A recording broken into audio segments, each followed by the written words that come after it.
Olá pessoal, sejam bem-vindos à aula de número 6, onde a gente vai falar essencialmente dos dois protocolos mais importantes da camada de transportes na internet.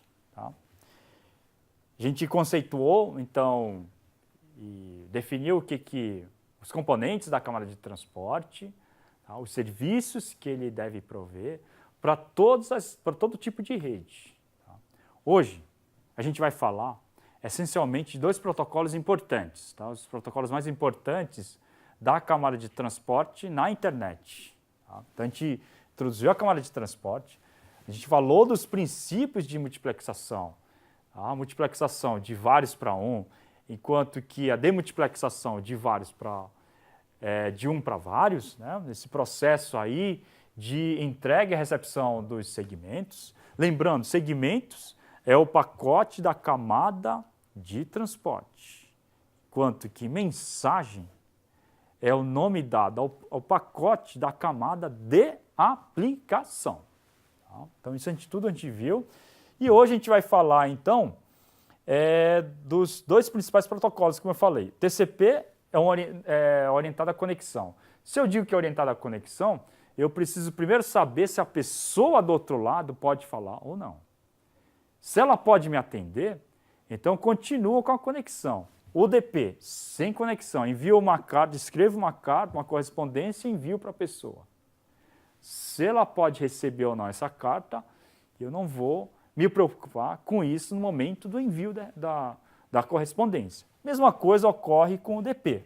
Ela não se interessa com essa verificação. No lugar disso, ela já envia o segmento, de forma que o segmento, então, possa atingir o destinatário. Tá?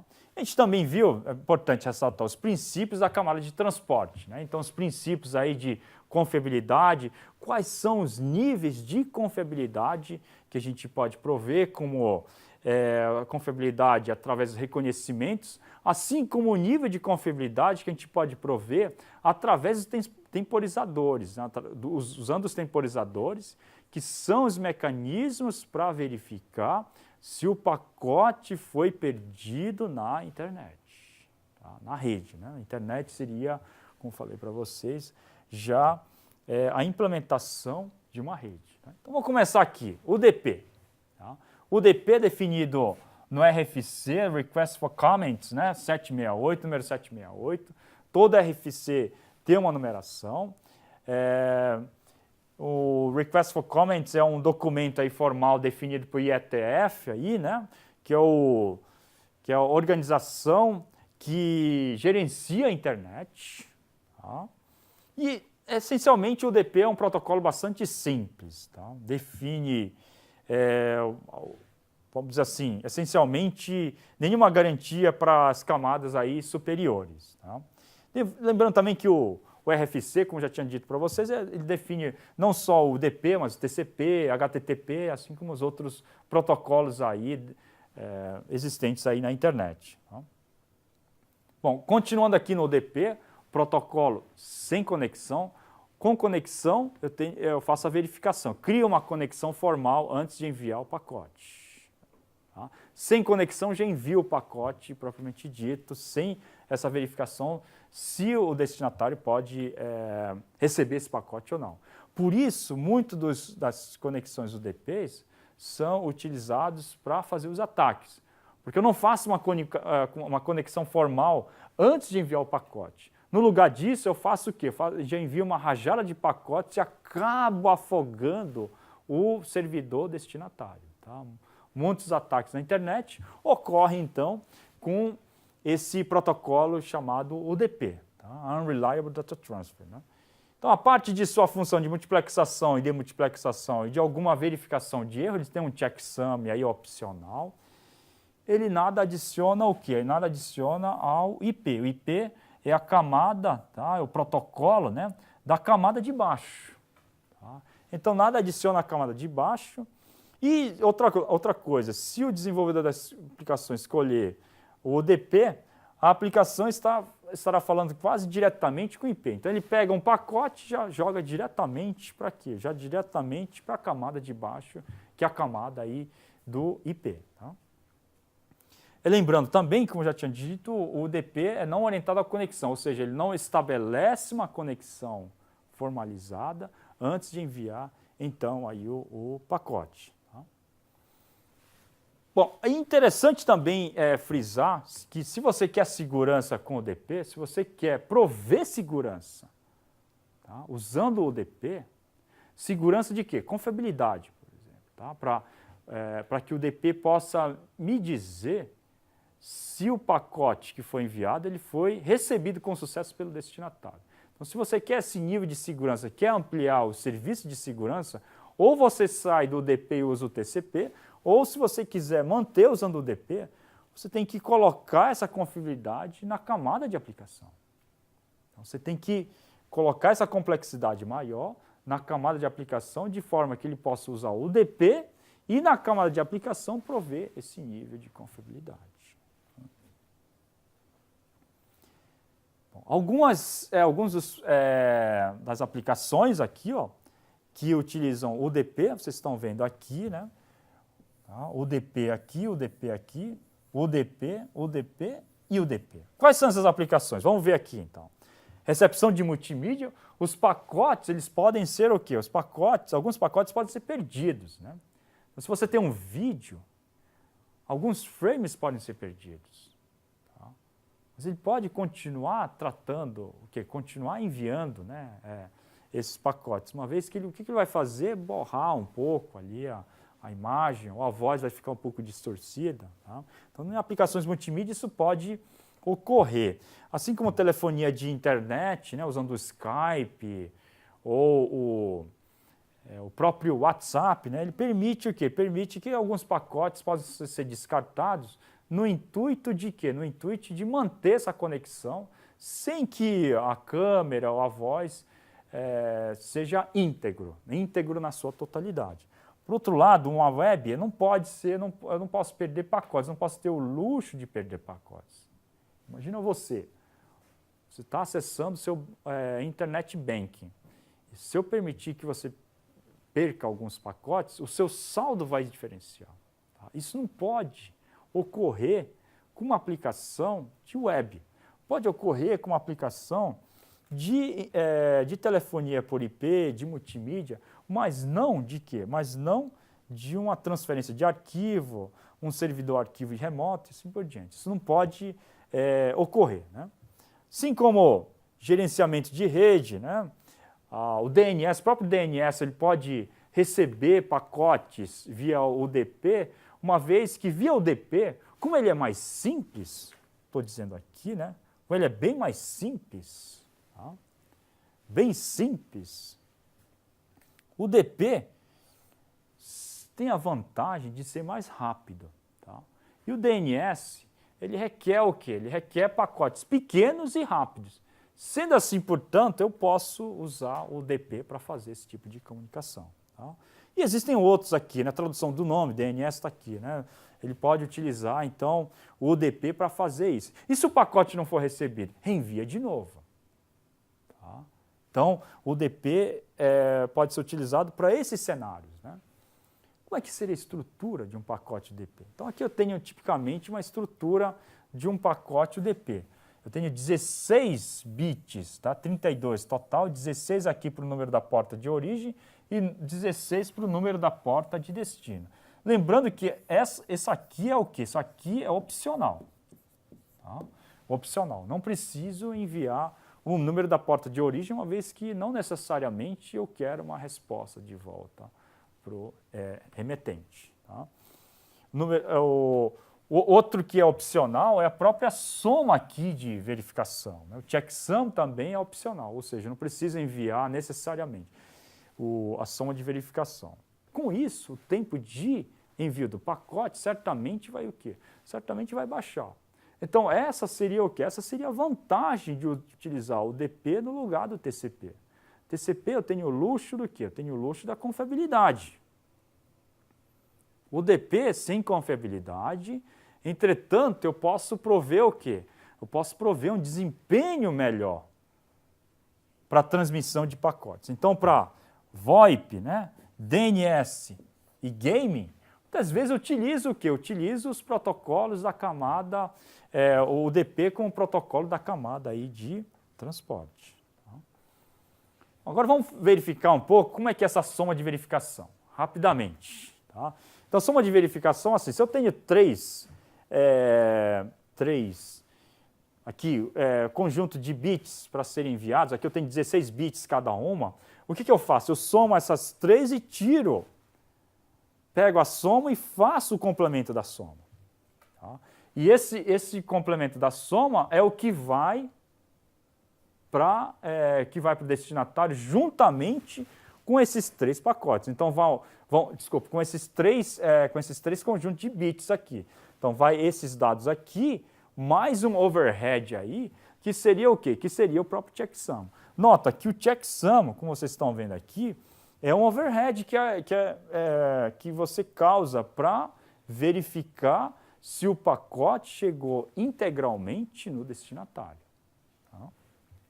E aqui um outro exemplo, mais simples, para que vocês então possam então entender como é que funciona o checksum. Digamos que sim, que eu tenha dois pacotes aqui, dois conjuntos de bits aqui, 4 bits cada um. Aí fica mais fácil para vocês entenderem. Tá? Então, soma esses dois conjunto aqui de bits, esse conjunto de bits vai 1, e aí você tem o quê? Você tem essa soma aqui, tá? E essa seria a soma dos dois conjuntos de bits que você quer enviar. O que seria o checksum? O checksum seria o quê? O complemento dessa soma. Então, o que seria o complemento? É o NOT de cada uma desses bits que vocês estão vendo aqui. Tá? Então, aqui seria o checksum, teria o valor de 1001, porque aqui o NOT de 0 é 1, 0 é 1. De 1 tá, é 0. E de 0 aqui é 1. Então, vai isso aqui. Esse é o valor do checksum que vai justamente aonde? Que vai justamente aqui no campo da soma de verificação. Chegando no outro ponto, lá no outro lado, o que ele faz? Ele pega esses dois aqui, ó, esse bit, conjunto de bit, mais isso aqui, mais o checksum, e faço o quê? Faço a soma. Ao fazer a soma, se a soma dos três, a soma dos bits enviados, mais o checksum for igual a 1, isso implica dizer que houve envio correto desses dados. Tá? Dessa forma, eu consigo, então, verificar se os dados foram enviados corretamente. Obviamente que nas camadas inferiores, essa verificação é realizada em nível de quê? Em nível de hardware. Tem um circuito que entra com esses três dados aqui, e aí gera o quê? Gera um dado de saída que tem que ser tudo igual a 1. Se for igual a 1, então, ele acusa que não houve erros e esses pacotes, então, esse pacote que foi recebido é enviado para a camada, então, superior. Tá? A checksum funciona dessa forma. Tá? Bom, agora vamos ver como é que é o transporte orientado para conexão. O transporte orientado para conexão, ele possui os mecanismos de transferência confiável no sentido de que eu garanto que um pacote chegou corretamente no destino, e para isso eu tenho basicamente três artefatos. Primeiro, a soma de verificação que eu acabei de explicar para vocês. Tá? O segundo seria o temporizador. O temporizador também já expliquei para vocês. Seria controlar o tempo e tratar do pacote que foi perdido aí dentro do canal. Tá? Então, o temporizador, ele vai tem um tempo máximo, tem um tempo de timeout, e se o pacote ele não chegar, se o reconhecimento desse pacote não chegar dentro desse tempo máximo de esperado, então o que eu faço? Estouro o tempo e tenho que reenviar o mesmo pacote.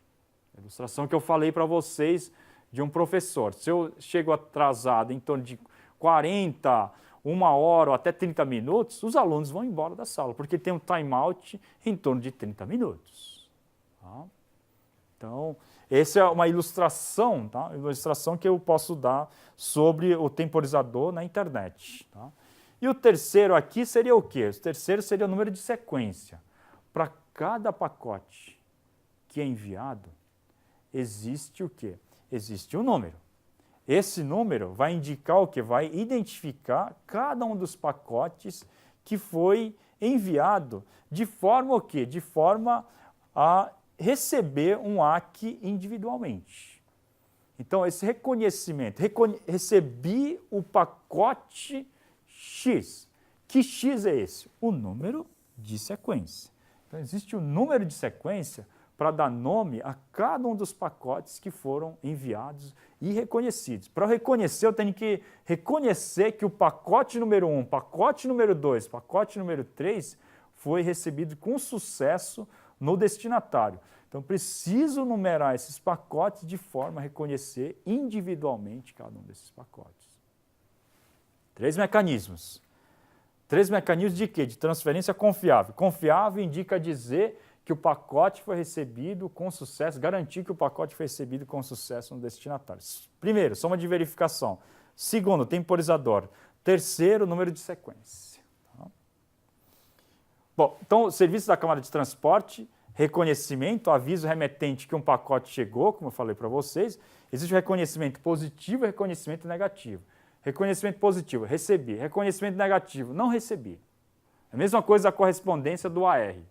No transporte, na camada de transporte, tem o reconhecimento de que recebi o pacote. Assim como, esse é o AR normal dos Correios. Assim como eu tenho o reconhecimento negativo, o NAC. Não recebi o pacote que você enviou, que você deveria ter enviado. Né? Então, nota que o ACK, cada um deles tem o quê? Tem um N. Que N é esse? Justamente o quê? O número de sequência de cada um dos pacotes que foram enviados pelo remetente. Tá? Assim como eu tenho uma janela, ou seja, o paralelismo, para prover paralelismo. O que é essa janela? Eu tenho uma janela de pacotes que eu posso enviar de uma única vez para cada conexão. Tá? É como se fosse assim, eu posso colocar tantos carros, tá, dentro da rodovia por minuto. Tá? Só que se eu coloco uma quantidade grande de carros, isso vai me ocasionar o quê? Um congestionamento. Se eu coloco uma grande quantidade, permito de uma vez só colocar uma grande quantidade de pacotes numa rede, vai gerar também congestionamento. Então, essa janela, que seria a quantidade de pacotes que eu vou enviar, essa quantidade aqui de janelas, ela é o quê? Ela é variável. Tá? Variável por quê? Vai depender da conexão existente no momento. Se a conexão está muito congestionada, obviamente que essa janela aqui ela tem que diminuir. Por quê? Porque senão vai começar a congestionar e vai começar a perder muito pacote, vai atrasar e eu vou ter que ajustar aí o temporizador. E com isso tem que ajustar também o controle de fluxo, o controle de congestionamento, tá? São usados aí, controle de fluxo, controle de congestionamento, que são outros artefatos usados na camada aí de transporte. Tá? Bom, feito isso, então aí eu vou falar do último assunto dessa aula, que é a conexão TCP. Tá? Falei dos princípios, falei do DP, agora é a vez do TCP. Né? Então o TCP é uma conexão aí que provê um serviço full duplex, tá? Envio bidirecional em ambos os sentidos. Tá? A conexão TCP é processo a processo, como eu já tinha falado para vocês. Falei dos princípios da conexão confiável. Agora eu vou falar o que o TCP utiliza dentro dessa confiabilidade. Né? Então, uma vez estabelecido o TCP, dois processos, então eles podem enviar, né, os pacotes um para outro. Né? O TCP combina cada porção com um cabeçalho, tem os cabeçalhos TCP que vão justamente combinar essa janela, por exemplo, né? A janela de recepção, que vai indicar o quê? Vai indicar justamente quantos pacotes eu posso, né? Qual vai ser a quantidade de bytes que o destinatário pode receber. Então, isso, ou que o emissor pode receber. Tá? Então, essa janela aqui vai indicar o quê? Vai fazer o ajuste aqui da quantidade de pacotes que podem ser enviados ao mesmo tempo, sem reconhecimento, numa conexão. Tá? Então, lembrando que existe o quê? Existe essa porta de origem e a porta de destino que eu já citei em aulas anteriores. Assim como eu tenho aqui o número de sequência e o número do reconhecimento do pacote. Tá? Dentro do ambiente do TCP, tá? O número de sequência, que seria esse campo aqui, né, número de sequência, lembrando que o TCP ele trabalha com o quê? Ele não trabalha com número de pacotes, ele trabalha com stream de bytes. Tá? Então, byte 1, byte 2, byte 3 e assim por diante. Então, esse número de sequência aqui, que é esse campo aqui, indica o quê? Indica o número do primeiro byte do quê? Do segmento. O que é o segmento? Do pacote da camada de transporte. Bom, e o número do reconhecimento, que esse campo aqui, vai indicar o quê? Vai indicar o número de sequência, o número do byte do próximo, que é o número do byte que ele está aguardando no destinatário. Tá? A gente vai já ver isso numa ilustração para vocês entenderem. Como o TCP somente reconhece os bytes até o primeiro byte que estiver faltando na cadeia, dizemos que o TCP ele reconhece acumulativamente, tá? De forma acumulada. Né? Então, como é que é esse acumulado? Se eu envio 1, 2, 3, 4, 5 até o 10, mas se eu perder o pacote número 6, e se ele recebe o 7, 8, 9 e o 10, ele acusa que recebeu apenas até o 6. O resto é descartado, por isso que ele é acumulativo. Tá? Bom, aqui eu tenho o quê? O número de sequência, que é o primeiro byte do segmento, e aqui o número de reconhecimento, AQ79, que seria o quê? Que seria o número do primeiro byte que eu estou esperando nesse lado. E desse lado aqui, eu estou enviando para ele o número 42, o byte 42, e estou dizendo assim, ó, eu estou esperando 79, porque o restante eu recebi tudo. Então, o que o destinatário responde? Responde com o número de sequência 79, por quê? Porque ele estava esperando ele. E reconhece o quê? Reconhece até o 43, por quê? Seria o pacote, o número de byte que ele está esperando, a partir do 43º byte, é o que ele está, o host B encontra-se esperando. Então, ele envia o 43º e o AQ aqui, 80, indica dizer, olha, eu recebi até o 79, então agora estou esperando o byte de número 80 no destinatário, tá? Aqui no lado do host A. Tá? Com isso, concluo, tá, essa aula de hoje, no qual eu falei sobre o protocolo da camada de transporte, a saber, o UDP e principalmente o TCP. Enumerei alguns dos princípios de confiabilidade, como número de sequência, temporizador, uma vez que esses são utilizados, tá, na camada aqui de transporte dentro do protocolo TCP. Tá? Agradeço a atenção de vocês, tá, para essa aula aqui de TCP e UDP e vos espero então na próxima aula. Muito obrigado.